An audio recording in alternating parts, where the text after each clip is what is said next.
Hi friends, welcome back to my channel Lakshmi ideas. నేను ఈరోజు అయితే బగారా రైస్ ఎలా చేసుకోవచ్చు అనేది చూపిస్తున్నానండి. సో ఇది ప్లెయిన్ బిర్యానీ రైస్ అని కూడా అంటారు. సో ఇది చాలా ఈజీగా చేసుకోవచ్చు. దీన్నైతే నేను ఎలక్ట్రిక్ రైస్ కుక్కర్లో ఎలా చేసుకోవచ్చు అనేది చూపిస్తున్నానండి. ఎందుకంటే ఎలక్ట్రిక్ కుక్కర్లో అయితే మనం చాలా అంటే చాలా ఈజీగా చేసేసుకోవచ్చు అనమాట. సో మీరు ఇప్పుడు వాచ్ చేసేయండి ఎలా చేయాలి అనేది. ఇది ఎలక్ట్రిక్ రైస్ కుక్కర్ అండి. ఎలక్ట్రిక్ రైస్ కుక్కర్లో కూడా మనం చక్కగా బగారా రైస్ చేసుకోవచ్చు. చాలా ఈజీగా అయిపోతుంది అనమాట. సో అది ఎట్లా అనేది చూపిస్తున్నాను. ఫస్ట్ వచ్చేసి ఎలక్ట్రిక్ రైస్ కుక్కర్ వచ్చేసి కొంచెం హీట్ చేసుకోవాలి. హీట్ చేసుకున్న తర్వాత ఆయిల్ వేసుకోవాలండి.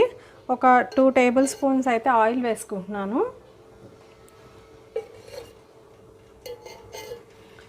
సో 2 టేబుల్ స్పూన్ ఆయిల్, కొంచెం నెయ్యి కూడా వేసుకుంటున్నానండి. 2 టేబుల్ స్పూన్స్ నెయ్యి వేసుకుంటున్నాను. సో ఇది హీట్ అవ్వనివ్వాలి.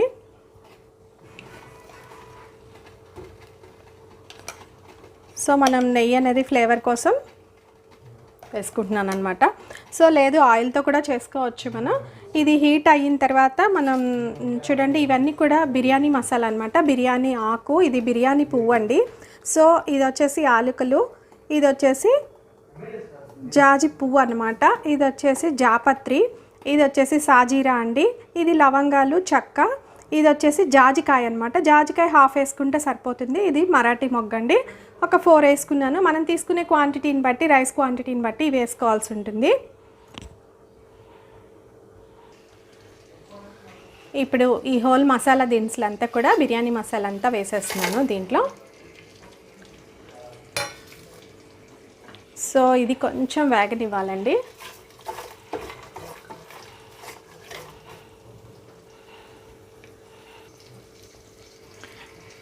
ఇప్పుడు పచ్చిమిర్చి అండి, ఒక 4 తీసుకున్నాను. ఇలా చీలికలుగా చేసి వేసుకుంటున్నాను. సో ఇవి కూడా కొంచెం వేగిన తర్వాత ఆనియన్ కూడా ఒకటండి, బిగ్ సైజ్ తీసుకొని ఇలా పొడుగ్గా కట్ చేసుకున్నాను అనమాట. సో ఇదంతా వేసేస్తున్నాను.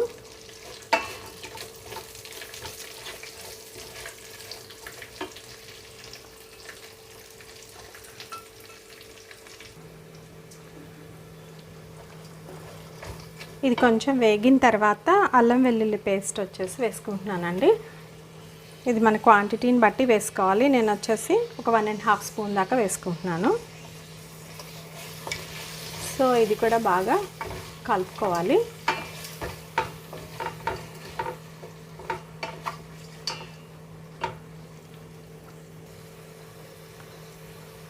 ఇప్పుడు పుదీనా అండి, కొత్తిమీర కూడా వేసేసుకుంటున్నాను. సో ఇది పుదీనా కావాలంటే కొంచెం ఎక్కువ కూడా వేసుకోవచ్చు. సో ఇప్పుడు ఇదంతా కూడా ఒకసారి కలుపుకొని కొంచెం మగ్గిన తర్వాత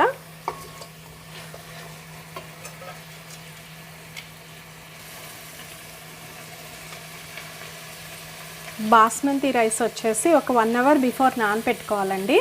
సో నేను ఒక 1 అవర్ బిఫోరే నానపెట్టేసి ఉంచాను. ఈ బాస్మతి రైస్ అనేది దీంట్లో యాడ్ చేసేస్తున్నాను.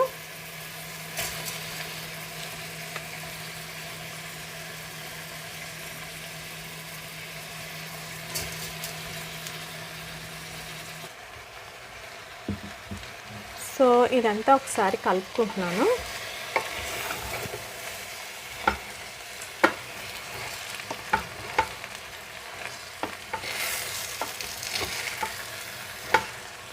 కలుపుకున్న తర్వాత వాటర్ యాడ్ చేసుకోవాలండి. సో వాటర్ అనేది కొలతను బట్టి యాడ్ చేసుకోవాలండి. నేను వచ్చేసి ఈ గ్లాస్తో 2 గ్లాసెస్ తీసుకున్నాను బాస్మతి రైస్ అనమాట. సో అందుకని 4 గ్లాసెస్ వాటర్ యాడ్ చేసుకోవచ్చు. బాస్మతి రైస్కి అయితే 1కి 2 పడతాయండి వాటర్ వచ్చేసి. సో అలా నేను 2 గ్లాసెస్ కాబట్టి 4 గ్లాసెస్ వాటర్ పోసుకుంటున్నాను. సో ఇప్పుడు ఉప్పు యాడ్ చేసుకోవాలండి. రుచికి సరిపడా ఉప్పు వేసుకోవాలి.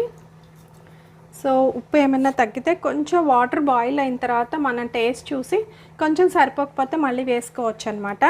అదేవిధంగా వాటర్ కొలత కూడా ఓవరాల్గా ఒక కొంచెం అంటే ఒక 1/2 గ్లాస్ కానీ 1/2 గ్లాస్ కానీ తక్కువ పోసుకుంటే బెటర్ అండి.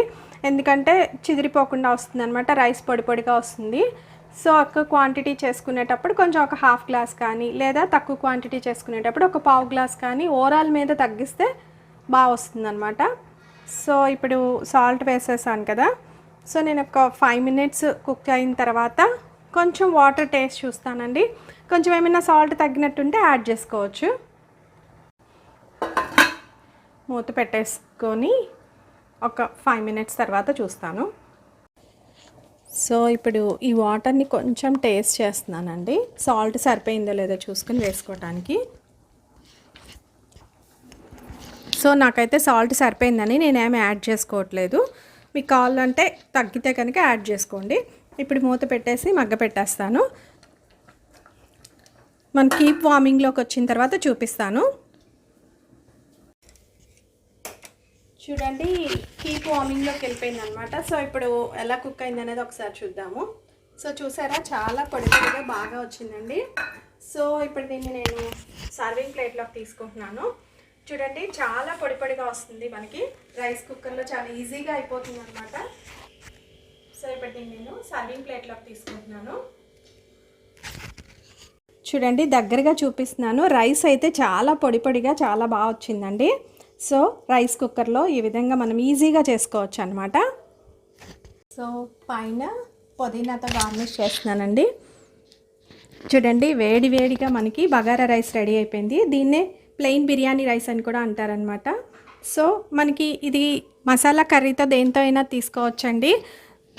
అదేవిధంగా ఏమీ లేనప్పుడు వేడివేడిగా మనం రైతాతో తీసుకున్న చాలా టేస్టీగా ఉంటుంది. తప్పకుండా మీరు కూడా ఒకసారి అయితే ట్రై చేయండి. ఈ వీడియో కనుక మీకు నచ్చినట్లయితే లైక్ చేయండి, మీ ఫ్రెండ్స్కి రిలేటివ్స్కి షేర్ చేయండి. ఇలాంటి మరిన్ని వీడియోల కోసం నా ఛానల్ని సబ్స్క్రైబ్ చేసుకోండి. పక్కనే బెల్ ఐకాన్ ఉంటుంది, దాన్ని కనుక మీరు యాక్టివేట్ చేసుకుంటే నేను వీడియో పోస్ట్ చేసిన వెంటనే మీకు నోటిఫికేషన్ ద్వారా తెలుస్తుంది. కింద కామెంట్ సెక్షన్లో ఒకసారి మీరు కూడా ఈ రెసిపీని ట్రై చేసి ఎలా వచ్చింది అనేది తెలియచేయడం మర్చిపోకండి. Thanks for watching.